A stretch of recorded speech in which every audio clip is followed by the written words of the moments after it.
সম্মানিত দর্শক শ্রোতা, দেশ এবং দেশের বাইরে থেকে আপনারা যারা সংযুক্ত আছেন, আমাদের ভিডিও দেখছেন এবং শুনছেন, সবাইকে আন্তরিক প্রীতি শুভেচ্ছা জানিয়ে শুরু করছি আজকের প্রতিবেদন।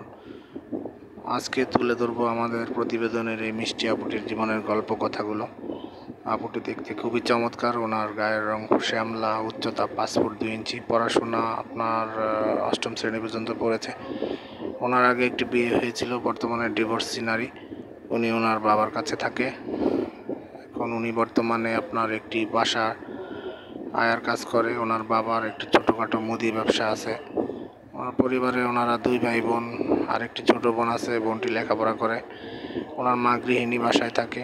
তো বর্তমানে আর্থিক অসচ্ছলতা এবং পরিবারের টানা হেঁচড়ার কারণে ওনার ভালো জায়গায় বিয়ে শাদী দিতে পারছে না। আর ওনার আগে যে বিয়েটা হয়েছিল, হাজব্যান্ড অতটা ভালো ছিল না, বিধায় উনি স্বেচ্ছায় ওনার হাজব্যান্ডকে ডিভোর্স দিতে বাধ্য হয়েছে। তো ওইখানে বেশি দিন সংসার করতে পারেনি, প্রায় 7-8 মাসের মতো ছিল, ওনার মুখ থেকে যেটা জানতে পারলাম।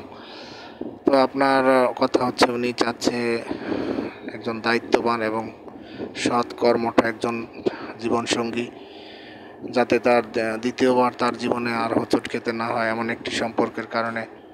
কিন্তু মূলত উনি প্রতিবেদনে এসেছে, উনি কোনো সহযোগিতা চায় না। উনি চায় একজন ভালো মানুষ, দায়িত্ববান লোক, যে তার পাশে দাঁড়াবে, তার জীবনে নতুন আশার বাণী হয়ে ফিরে আসবে, এরকম একটা ব্যক্তির খোঁজে মূলত প্রতিবেদনে এসেছে। আপনারা যারা ওনার মুখ থেকে আরও ডিটেলস জানতে চান, নাম, ঠিকানা ইত্যাদি, স্ক্রিনে দেওয়া নাম্বার আছে, ওনার সাথে কথা বলে সার্বিক পরিস্থিতি সব কিছু জেনে নিতে পারেন। আর আমাদের চ্যানেলের সাথে ছিলেন, থাকবেন, চ্যানেলটিকে সাবস্ক্রাইব করবেন। ভিডিও ভালো লাগলে একটি লাইক, কমেন্ট, শেয়ার করতে ভুলবেন না। পাশে ছিলেন, পাশে থাকবেন এবং চ্যানেলটিকে সাপোর্ট করবেন, সেই প্রত্যাশা নিয়ে বিদায় নিচ্ছি। ভালো থাকুন, সুস্থ থাকুন, স্বপ্নভূমি চ্যানেলের সাথে থাকুন। আসসালামু আলাইকুম।